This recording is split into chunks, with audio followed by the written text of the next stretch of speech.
Who is the Buddha in his past life? Why did his disciples fall into hell? Who was the Buddha in his past life? One day on Vulture Peak in the city of Rajagriha, the Buddha told his disciples a story about the Phoenix King. He slowly recounted. Long ago, there was a Phoenix King who lived happily with his 500 beautiful young wives. He believed that his luxurious life would always continue smoothly, but one day, while flying over the old forest, he saw a beautiful female phoenix with sky-blue feathers, gracefully gliding and singing melodiously. Her majestic beauty captivated the Phoenix King, filling him with a passionate love. He abandoned his 500 beautiful wives to follow his newfound love and live with the beautiful phoenix. Contrary to his 500 virtuous wives at home, this beautiful young phoenix was picky about food and accommodations and demanded to be pampered. The Phoenix King had to do everything to please her. Therefore, he had to fly around daily to find the sweetest fruits to bring back for his lover. At that time, in the city of Rajagriha, the queen contracted a strange illness. The king invited all the renowned physicians in the kingdom to diagnose and prescribe medicine, but her condition did not improve. One day, the queen fell into a delirious sleep and had a dream. In the dream, someone told her that her illness could only be cured by eating the flesh of the Phoenix King, or else she would die. When she woke up, she tearfully told the king. The king became worried and summoned his ministers to discuss the matter, then issued an order throughout the kingdom. Anyone who could capture the Phoenix King and present it to him would be rewarded with 1,000 pieces of gold and marry the princess. As soon as the king's order was issued, hunters flocked to the mountains and forests to capture the Phoenix King. They searched tirelessly day and night, ready to cross streams, climb mountains, and traverse seas, employing every method to catch this elusive creature. The Phoenix King was a highly intelligent bird, so ordinary people could not easily find it. However, this time the Phoenix King was lost in a romantic dream, spending his days searching for sweet fruits for his beloved, thus lowering his guard. Not long after, an experienced hunter tracked him and his lover. The hunter knew that the Phoenix King was the ruler of all birds and would not be easy to capture. After many days of contemplation, he devised a clever plan. He covered himself with honey mixed with bread and attached various sweet fruits to his body, turning himself into a mountain of fruit. He then sat motionless on a tree branch, patiently waiting. One early morning, as the sun rose and the birds left their nest to find food, the Phoenix King went in search of fruits for his lover. As he flew over the old forest, he smelled a sweet fragrance in the air and followed it to its source. Circling above, he saw a pile of fragrant ripe fruits on a large tree. Overjoyed, he thought, "How lucky, so many fruits! Now I no longer have to tirelessly search for fruits for my beloved every day." The Phoenix King quickly landed on the tree and perched on the pile of fruits, exactly where the hunter was camouflaged. But as soon as he grabbed a fruit, his feet became stuck and he couldn't pull them free. The hunter seized the opportunity and grabbed him with both hands. The Phoenix King, terrified, struggled and pleaded, "You must have endured such hardship sitting still like this to achieve something great. If you release me, I will show you a mountain of gold where you will become wealthy, a millionaire. My life is insignificant. Please have mercy and spare me." The hunter replied, "How can it be insignificant? The king has promised 1,000 pieces of gold and the princess's hand in marriage to anyone who captures you. How can your mountain of gold compare to the princess?" With that, the hunter joyfully tied up the Phoenix King and brought him to the king. The king, overjoyed, ordered the bird's flesh to be made into medicine for the queen. The Phoenix King said, "Your Majesty, if it is only to save the queen's life, I would not regret sacrificing myself. But I have a magical power that can cure the queen without her needing to eat my flesh.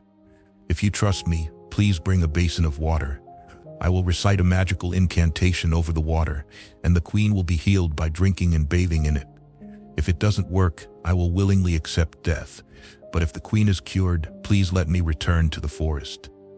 The king, surprised, agreed and ordered a basin of water. As the Phoenix King recited the incantation, the queen drank and bathed in the water and miraculously became healthier and more beautiful than before. The news of the queen's recovery spread quickly, filling the kingdom with joy. The king, delighted and impressed by the Phoenix King's abilities, wanted to keep him in the palace. But honoring his promise, he reluctantly let the Phoenix King go. Before leaving the palace for the forest, the Phoenix King asked the king for permission to bless the Crescent Moon Lake with his magic incantation so that anyone in the kingdom who drank from the lake would be healed. The king gladly agreed. The Crescent Moon Lake became a magical medicine, and the news spread far and wide. The Phoenix King did not leave immediately, but perched on the palace roof to bid farewell to the king and the royal court one last time. From the roof, he proclaimed loudly, "There are 3 fools in this world. The first is me, the second is the hunter, and the third is your majesty." Seeing the king and the entire court in bewilderment, the Phoenix King continued, "As the saying goes, beauty is not a sword, but can still take lives. As the king of phoenixes, the sky and the water were my kingdom where I roamed freely. But enchanted by the beauty of my lover, I abandoned my 500 loyal wives who cared for me day and night. Because of my infatuation, I searched daily for food for a single beautiful phoenix, only to fall into the hunter's trap and nearly lose my life. That makes me the first fool.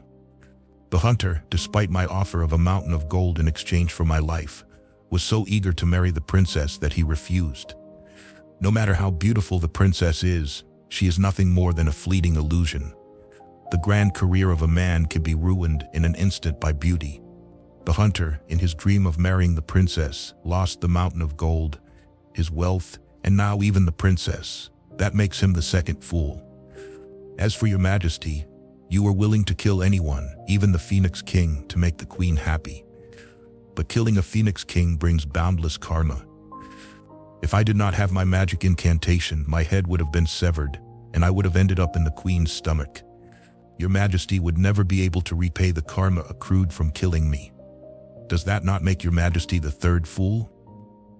After finishing his story, the Phoenix King soared into the clear blue sky. The Buddha then addressed the assembly, saying, "The hunter in the story was the previous life of Devadatta, my cousin in this life. The queen who wanted to eat the Phoenix King was the previous life of Devadatta's wife today. The king at that time was the previous life of Shariputra, who is now the wisest disciple in the Sangha. As for the Phoenix King, it was my past life. You see, merely due to infatuation with beauty, I had to suffer the life of a phoenix. If it weren't for the vow to practice the Bodhisattva path, cultivate the Buddha Dharma, and vow to compassionately save all beings, there would be no Tathagata today. Therefore, people will remain trapped in the 6 realms of samsara, and only the Buddha Dharma is the sole path for a being to ascend. Why did the highly proficient disciples of Buddha Shakyamuni end up in hell? Our understanding of renunciation is that it refers to leaving worldly life, abandoning family and social careers, and entering a monastery or deep mountains to practice. The goal is to achieve liberation or perfection. In principle, a renunciate must abandon their worldly possessions. However, a recent land transaction in China involving the Shaolin Temple revealed the immense financial resources of the temple. According to local reports, a commercial plot in Zhengzhou, Henan province, was sold for 452 million yuan, about $68 million. One of the stakeholders of the winning bidder was the abbot of the Shaolin Temple in Songshan, Henan province. This abbot also holds an MBA, Master of Business Administration. It is known that since 2018, this abbot has been referred to as the monk tycoon in the area. Some media outlets even revealed that the prayer beads he wears are very expensive. These beads are called Jing Shui Jin Fa, where Jin Fa refers to a high-grade amber with a golden hue, and Jing Shui Jin Fa is a top-grade amber, clear and less impure. The prayer beads worn by the abbot are estimated to be made of 100 precious Jin Fa beads, which are extremely luxurious. In fact, during the time of Buddha Shakyamuni, there was also a person from a noble family who expressed his desire to renounce the world to Buddha Shakyamuni. He still wore gold and jewels. This person was Devadatta. Throughout Buddhist history, the name Devadatta has always been synonymous with evil. Thus, he is harshly condemned in Buddhist circles. So who was Devadatta, and what great crimes did he commit? Right after this, my duck invites you to join us in exploring Devadatta was the cousin of Buddha Shakyamuni and also a prince, naturally of noble status. He was tall and handsome. One day he, along with his younger brother Ananda and others, came to Buddha Shakyamuni to ask for ordination, becoming disciples of the Buddha. At that time, Devadatta told most of his companions that he was a member of the royal family and now wanted to renounce worldly wealth and glory to practice. But he wore the most luxurious clothes and jewelry. On the way to ordination, he used the most luxurious elephants and horse carriages. While saying he wanted to abandon worldly wealth and glory, his actions seemed to be telling everyone that he was the richest and most powerful prince going to ordain. After ordaining, Devadatta performed very well for the first 12 years and even possessed great supernatural powers. Given Devadatta's noble status before ordination, being a relative of Buddha Shakyamuni and also a prince, along with his good performance and great supernatural powers, many lay people and even some monks blindly worshipped him. Even Prince Ajatashatru of Magadha admired and worshipped Devadatta, offering him 500 portions of fine food daily. Gradually, Devadatta could not withstand the countless praises and admiration from the crowd.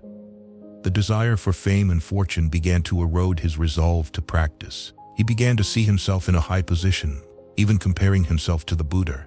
Surrounded by people, he felt no different from Buddha Shakyamuni.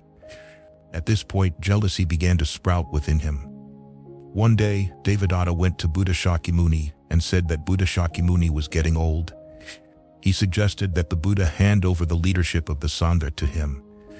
But Buddha Shakyamuni sternly refused because he saw that pride had arisen in Devadatta's heart. Thus, the Buddha declared that from now on, Devadatta would be responsible for everything he did in the name of the Buddha, the Dharma, and the Sangha, and Shakyamuni would not recognize it. Despite this, many of the Buddha's disciples still revered Devadatta, and some even thought that Buddha Shakyamuni's words were out of jealousy towards Devadatta. With the crowd's praise, Devadatta became increasingly arrogant and even harbored intentions to kill Buddha Shakyamuni. Eventually, he committed the 5 heinous crimes. The 5 heinous crimes in Buddhism are the most serious offenses: killing one's father, killing one's mother, killing an arhat, a liberated person, wounding a Buddha, even a small injury is severe, and causing schism in the Sangha, causing discord in a practicing community to the point that it breaks apart and members cannot practice together. Devadatta repeatedly sent people to assassinate Buddha Shakyamuni. However, those sent to kill the Buddha were ultimately converted by him. When the plan to send people to harm the Buddha failed, Devadatta turned to using animals. He intoxicated a fierce elephant and released it when Buddha Shakyamuni was entering the city for alms. Some monks fled in fear, while others risked their lives to protect their master.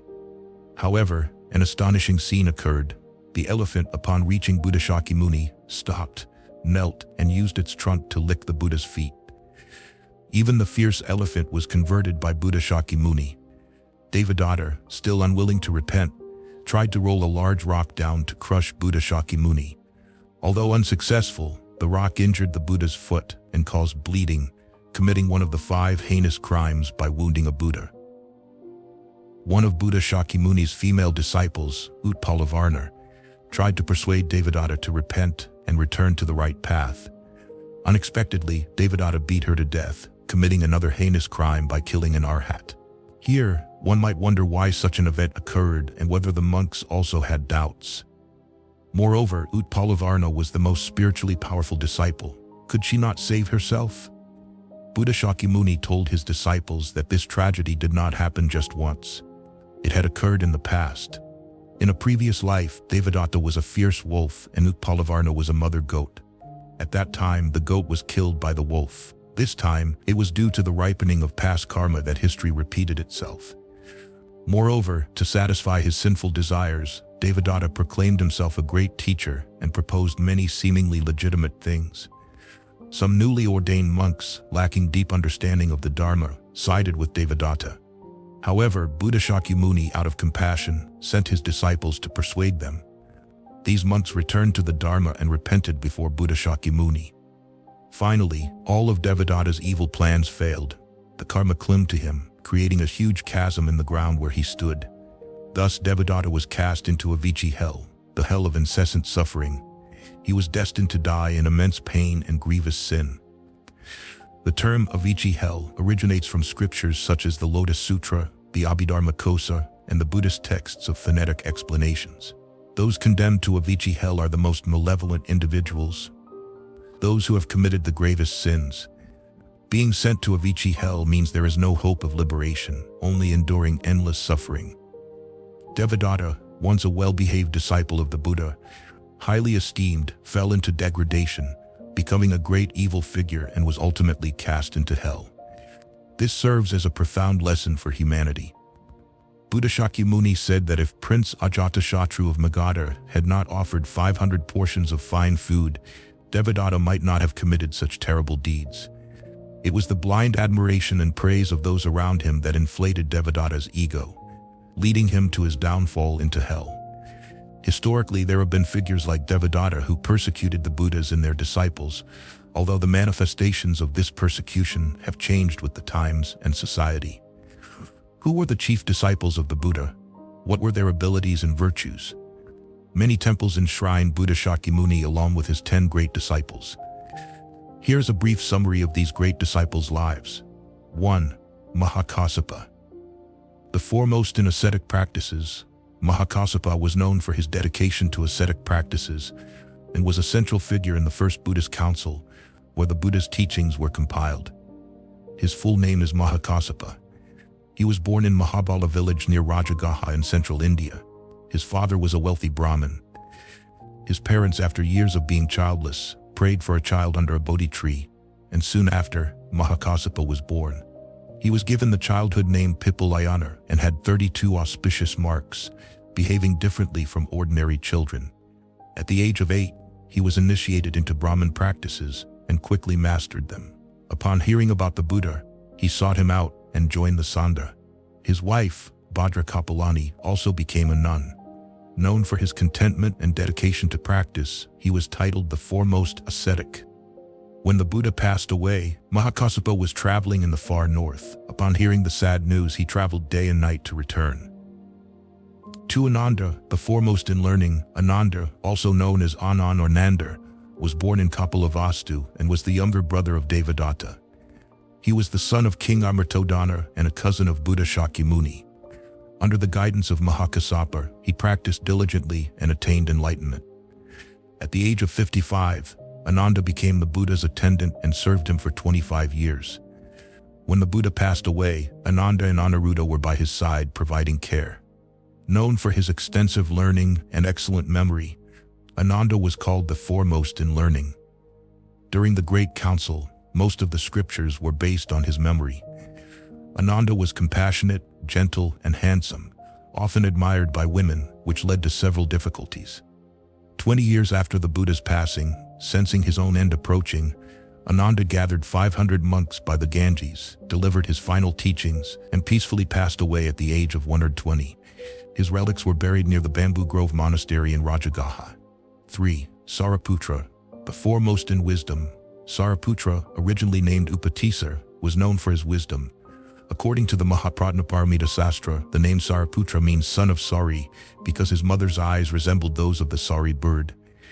Educated by his erudite father and wise mother, Sariputra became proficient in various arts.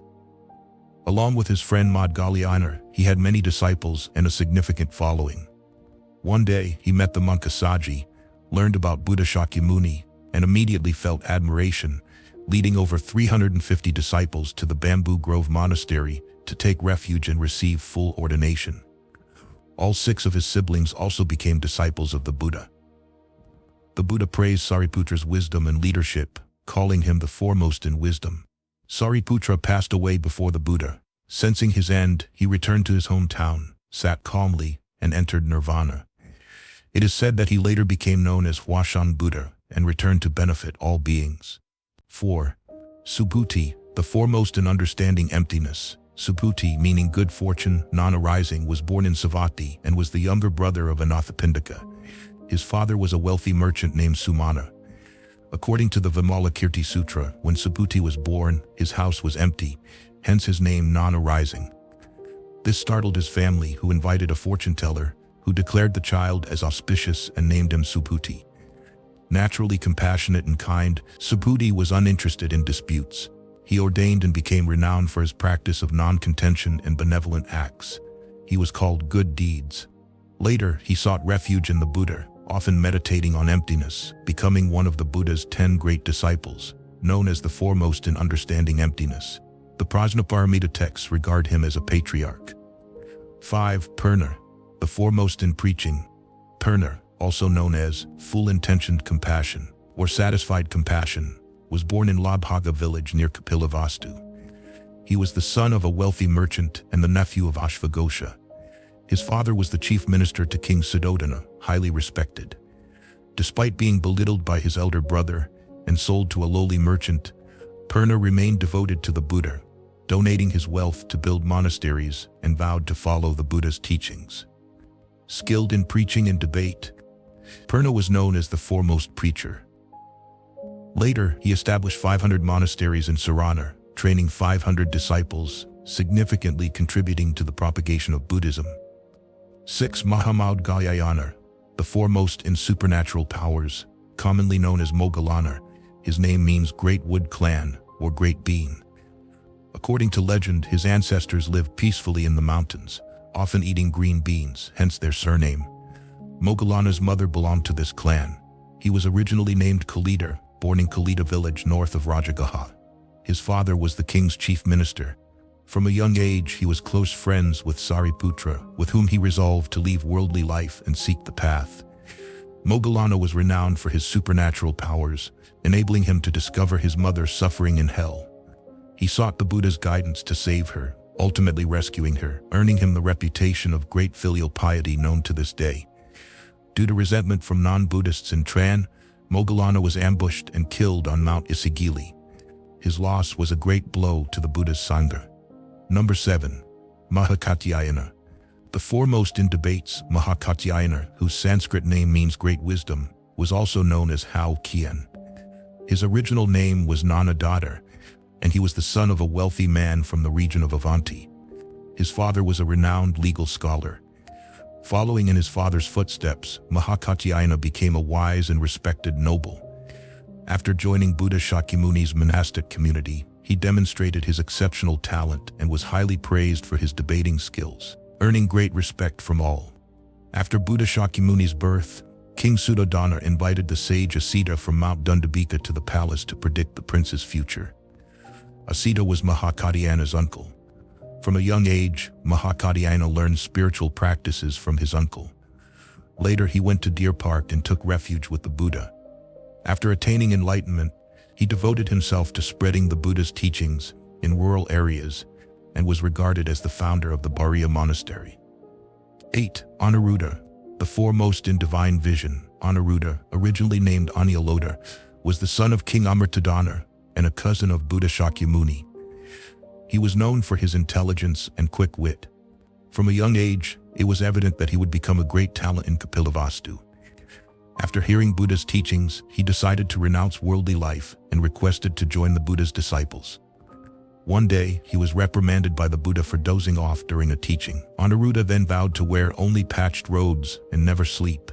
This caused him to go blind, but his unwavering determination was greatly admired. Later, he gained supernatural powers and was praised as the foremost in divine vision, becoming one of the leading monks. When the Buddha entered nirvana, Anuruddha attended to him and participated in the first council to compile the scriptures, contributing significantly.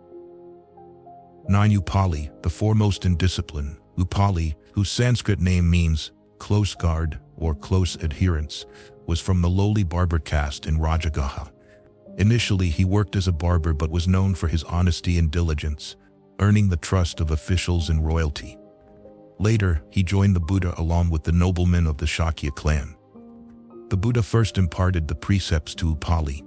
His deep understanding of discipline enabled him to resolve many complex issues within the monastic community, earning him the title of the foremost in discipline.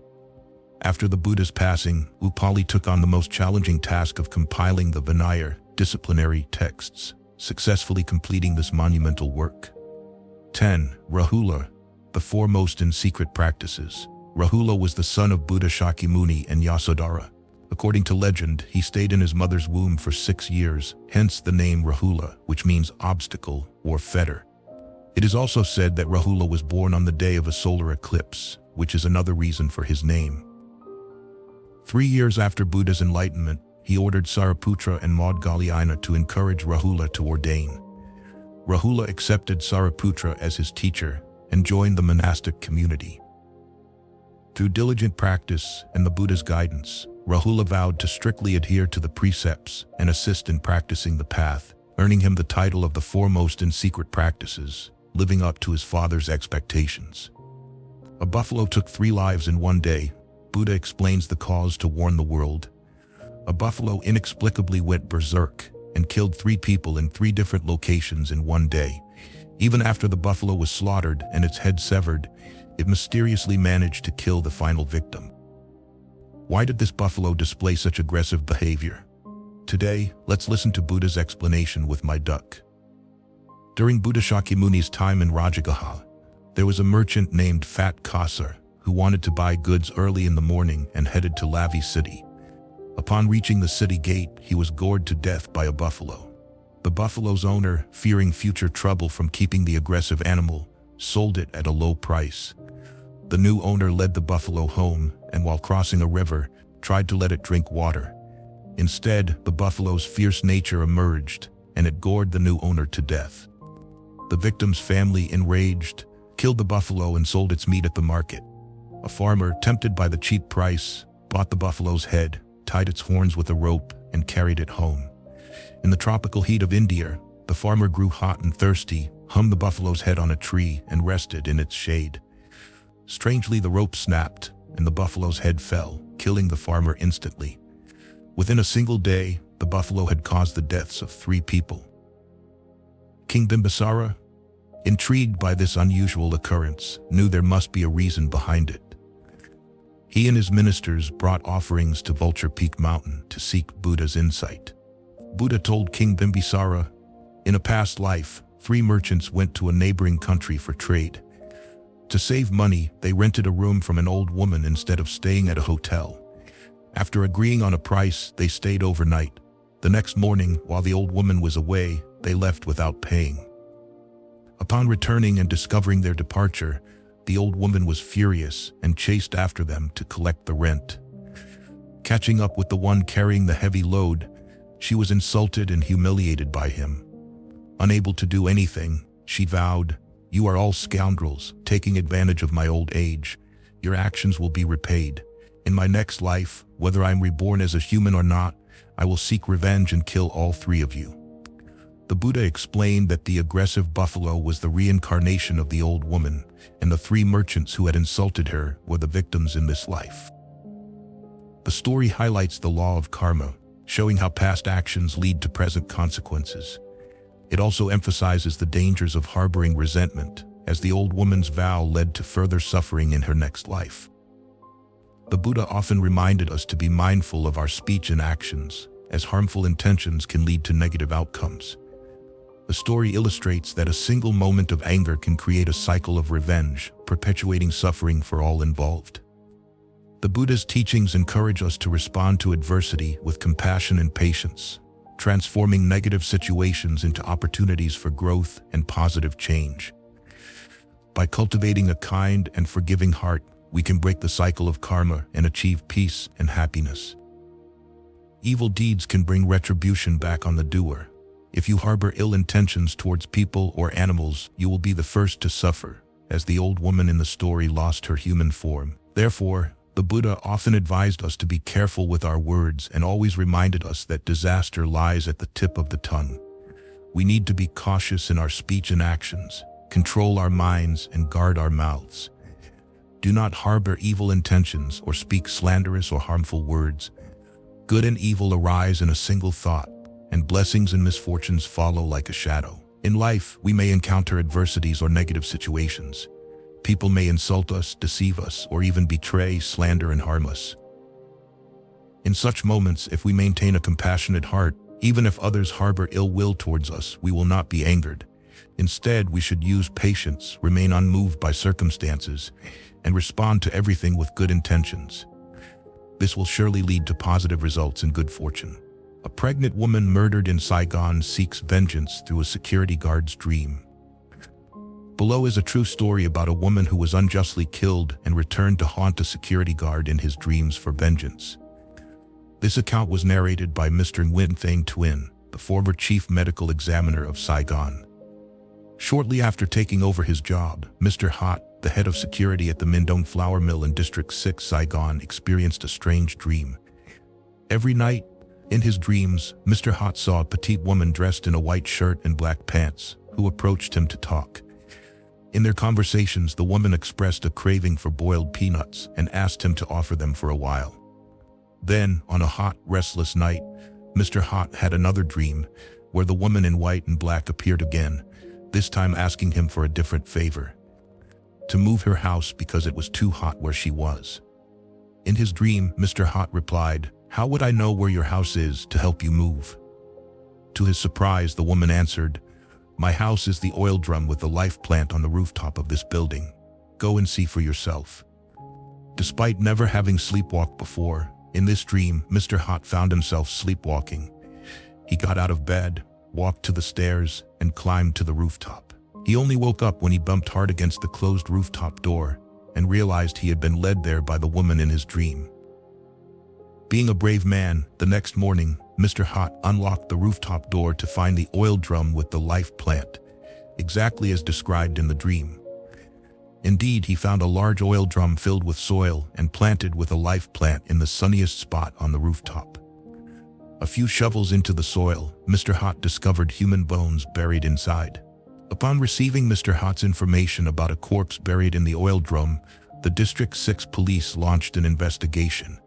The autopsy revealed that the victim was a pregnant woman wearing black pants and a white shirt, matching the description of the woman in Mr. Hot's dream. The final investigation report identified the victim as Nguyen Thiet Mo, who had previously dated Mr. Nguyen Tun B, the deputy chairman of the ward. The ward office had been located where the flour mill now stands. Before dating Mo, Mr. B had a girlfriend in Binh Tre. However, because of the distance, when he met Mo and found her attractive, he decided to date her to fill the void and ease his loneliness.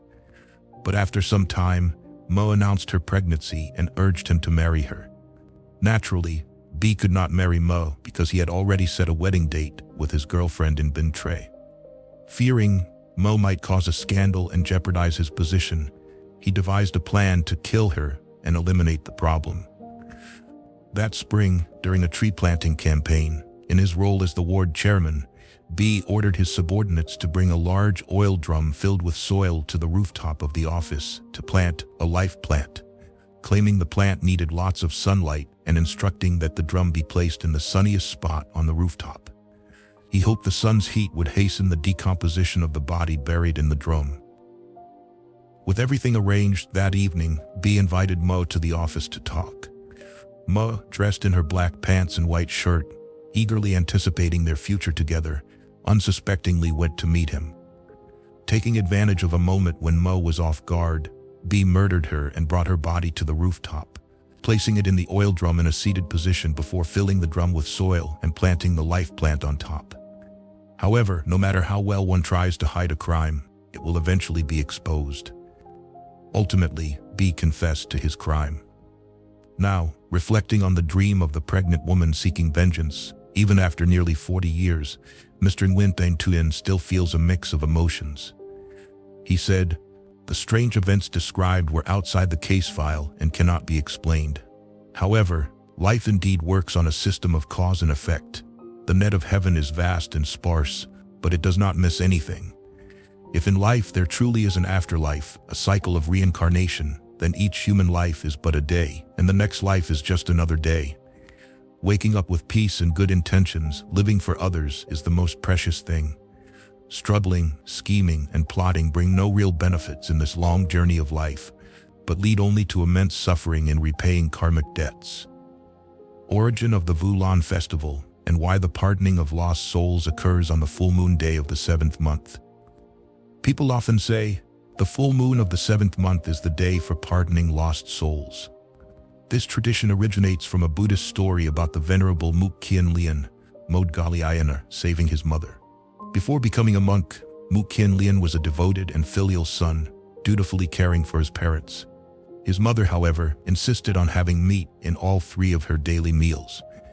Despite Mukkienlian's frequent advice to avoid sinful acts, his mother would secretly kill livestock to eat.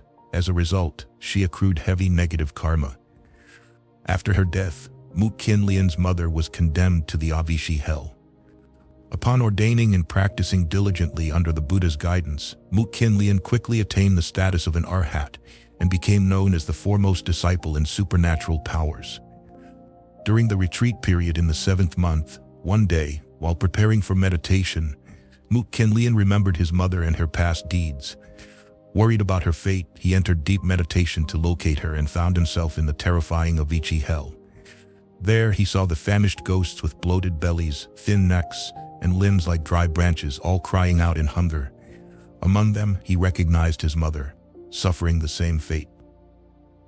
Despite his great supernatural powers, Mukkienlian was powerless against his mother's severe karma. Moved by her suffering, he offered her a bowl of rice and a pitcher of water. Overjoyed, she eagerly took the offerings, but as she brought them to her mouth, flames erupted, turning the food to ash and the water to steam. Witnessing this, Mukkienlian felt helpless sorrow, realizing that even his extraordinary abilities could not alleviate his mother's suffering due to her deep-rooted karma. Upon emerging from his meditation, he hurried to seek guidance from the Buddha. Prostrating respectfully, he asked, "Venerable Sir, I am deeply distressed. What karma has my mother accumulated, and how can I save her?" The Buddha replied, "The karmic consequences of all beings are indeed their own doing. Your mother in her lifetime accumulated negative karma through greed, anger, and delusion. Karma created by oneself must be borne by oneself. This karmic burden is as immense as Mount Sumeru, and no one can relieve it." Feeling despondent but still determined, Venerable Modgalyayan implored the Buddha for a way to save his mother. His filial piety moved the Buddha, who then said, "To save your mother, your supernatural powers alone are insufficient due to her heavy karmic burden. It requires the collective pure merits of many enlightened monks. Together, their focused effort can help your mother." Venerable Modgalyayana asked, "Where can I find so many pure and meritorious individuals?" The Buddha answered, "This is not difficult. From the 4th lunar month to July, many pure-hearted monks abandon distractions and increase their wisdom. During this period, they discover the truth and penetrate profound teachings. These monks possess the most abundant pure merits. If you can invite them to join their hearts in efforts to bless your mother, she can be saved." The Buddha also instructed, "You should also create merits for your mother. On the 15th day of the 7th lunar month, which marks the end of the retreat season, offer a grand meal to the Sangha, creating good connections with everyone. With a pure heart and joy, collectively bless your mother. This will generate a significant force capable of dissolving her karmic obstacles." On the 15th day of the 7th lunar month, Venerable Modgalyayana prepared an elaborate vegetarian feast, offered with the utmost sincerity. The offering was exceedingly virtuous and solemn. Afterward, everyone united in mind and intention to bless his mother. Because of their diligent cultivation and abundant virtues, the blessings accumulated with immense joy and spiritual support. The power was indeed formidable. On the first night of the offering, while in meditation, Venerable Modgalyayana saw a radiant celestial being approaching from afar. Upon closer look, he realized it was his mother. She thanked him, saying, "Thanks to your meditative power and filial piety, the compassionate vow power of the venerable monks, and the compassionate blessings of the Buddha, I have escaped the realm of hungry ghosts and have been reborn in heaven." Seeing his mother ascend from hell to heaven during his meditation filled Venerable Modgalyayana with profound gratitude. His deep filial piety, combined with the compassion of sentient beings and the pure wisdom and merits of the Sangha, had saved his mother. From that time onwards, people began to celebrate the Ulana festival, offering vegetarian meals to the Sangha. Over time, The Ulana festival in Buddhism evolved into a major event commemorating Venerable Maudgaliana's filial piety. Each year, Buddhists hold grand Ulana ceremonies. Today, it is known as the Festival of Hungry Ghosts or the Zhongyuan Festival. Good and evil deeds have their recompenses, as the eyes of the gods are as bright as lightning. The story of Maudgaliana saving his mother not only explains the origin of the Ulana festival, but also imparts a universal cultural lesson. Actions have consequences. The karma created by oneself must be borne by oneself. Even with great supernatural powers like Maudgaliana, one cannot bear another's karmic burden. Thus, whether it is the karma of parents or friends, the creator of the karma must endure the consequences and rectify their actions towards goodness to hope for liberation from suffering. Maudgaliana's mother, deeply entrenched in negative karma during her life, could not let go of her selfish desires even in hell. This compounded her suffering. Why did the food turn into flames when it reached her mouth? The ancients said, "Whispered words among people, the heavens hear like thunder. Dark rooms conceal nothing from divine sight." Indeed, the thoughts in one's heart are not hidden from the eyes of the gods. A bit of selfish intent is known to the gods. A bit of pure intention is also evident to the gods. Therefore, even a ghost in hell, if harboring malicious, narrow-minded thoughts, must continue to suffer to repay their karmic debt. With compassion permeating the heavens and earth, the 15th day of the 7th lunar month is considered a day of forgiveness for the deceased and a time for descendants to honor their ancestors. Most importantly, it reminds future generations that the law of cause and effect is an immutable universal truth. Cultivation is self-driven. Each person's karma must be borne by themselves, and one cannot rely on the supernatural abilities of others to repay their debts. Finally, the story also illustrates the miraculous power of compassion. When pure intentions converge across the world, they create a compassionate energy field that can move heaven and earth and save this world. Why people forget their past lives, according to the Buddha. One day, while resting under an ancient tree outside the city of Rajagriha, the Buddha and his disciples were contemplating. A newly ordained monk named Qian Chan was pondering a question. The Buddha explained that all beings have past lives, but why do they not remember them? Understanding Qian Chan's thoughts before he could voice his question, the Buddha enlightened his disciples. Reincarnation and past lives are mysteries that science has yet to explain. Regarding spiritual phenomena that cannot be elucidated by common definitions, before delving into what the Buddha revealed, let us explore a modern case. An Oxford-educated monk explains the invisible realm. In the famous book Journey to the East, author Nguyen Phong tells the story of Harmut, a learned monk knowledgeable about the invisible realm. Harmut was not Indian but Egyptian, living alone in a small house built into a cliff. When a delegation of top scientists from the Royal Society of London was sent to India to study the mysticism and supernatural abilities of humans, they witnessed profound insights into ancient and esoteric sciences, such as yoga, meditation, karma, the law of cause and effect, and the realms of life and death. This time they met Professor Harmut, an expert on the invisible realm. Harmut revealed that not only do spirits exist, but they are also his subjects of study. Professor Montaigne impatiently asked, "If you study the invisible realm, can you explain the concepts of heaven, hell, and life after death?" The monk solemnly replied, "Different vibrations correspond to different realms. This is simply the phenomenon of like attracting like. When one dies, the composition of the subtle body rearranges itself. The lighter layers are inside, and the heavier ones form the outer shell. This is like wearing multiple layers of clothing in winter. The inner layers are thin, while the outer ones are thick. In the 7 realms of the underworld, the 7th realm has the heaviest and darkest vibrations. It is the abode of malevolent spirits, murderers, butchers, social outcasts, and those with vile thoughts. In the underworld, appearances change according to one's thoughts, so those with strong animalistic tendencies often take on terrifying forms. The uninformed might call them demons or hungry ghosts lurking around taverns, slaughterhouses, seeking material pleasures. Those who died from sexual desires wander around brothels, resonating with the pleasures of the living and seeking to influence them. If someone consumes alcohol or drugs, in the moment they lose control, spirits may briefly possess them to indulge in leftover material pleasures. Harmut explained that a person with a pure and virtuous life would not linger in the spirit world but awaken in a corresponding realm. According to their thoughts and actions on earth, they will find themselves in a matching realm after death. This is the law of like attracts like. The entire delegation was silent, pondering the monk's scientifically precise terminology. Though it was an interesting theory, it remained unproven.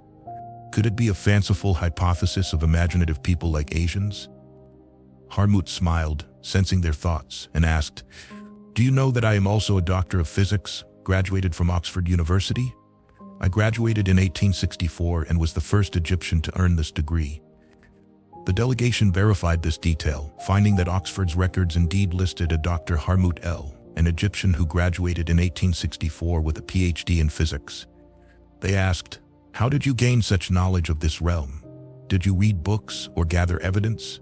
Harmut said that even as a student, he was fascinated by metaphysical physics. But science has its limits. His research led him to mysticism. He went to India and Tibet, where he met a lama who specialized in studying the underworld. Afterward, he meditated in seclusion for 10 years, awakening certain special senses. Those who develop spiritual life through practice can also gain understanding of the invisible realm. Returning to the issue that the disciple was concerned about, the Buddha said that everyone has a past life. Yet why do people not remember it? The Buddha enlightened them with profound clarity and wisdom. The seed in the tree. The Buddha said, "Now my disciples, look at this tree. It started as a seed and has now grown into a vast tree. Under the influence of conditions like soil, water, sunlight, and wind, the seed sprouted. The sprout grew into a trunk. The trunk produced branches, and the branches bore leaves, flowers, and fruits. Through many transformations can these roots, trunk, flowers, and fruits return to the original seed." The disciples replied, "No, Venerable Sir, they cannot." The Buddha continued, "After death, the mind follows the good or bad deeds performed during life and moves on to the next life, where it meets new parents, takes on a new form, new habits, and experiences different pleasures and sufferings. Due to these changes, it no longer resembles the previous life. It is like how a tree cannot revert to being a seed." Venerable Kian Chan asked, "Since I was born, I have seen many people die, but why do their minds not return to appear before the living?" The Buddha said, "If one performs good deeds, the mind follows the karma of those good deeds to be reborn and cannot return. When the mind leaves the body, it is like brass that has been forged into iron. The original form is lost and cannot be restored. In this life, if one does good deeds, they will attain a human body in the next life with different parents. The mind encounters 6 types of obstructions. 1. In the afterlife, it cannot return. 2. It enters the womb. 3. Upon leaving the womb, it forgets previous memories. 4. After the first cry at birth, new awareness forms, erasing past memories. 5. Desire for food upon birth causes further memory loss. 6. Growing up and adopting new habits and experiences further obscures past memories." The bright torch in darkness, the Buddha continued, "If the karma created by someone in their life is animal karma, they will naturally follow the form of an animal and cannot return before humans. Just like a cicada nymph living underground, once it molts into a cicada, can it be returned to a nymph? Human birth and death follow this principle. When life ends and the mind leaves the body, it takes on a new form due to different karmic conditions. Just like a cicada on a tree cannot revert to a nymph underground. Humans follow the 3 types of karma: body, speech, and mind. After death, the mind can go to a bad realm or hell or take on an animal form. Their sinful karma is like a net capturing their mind. Throughout a lifetime, people experience countless changes and cannot remember all past events.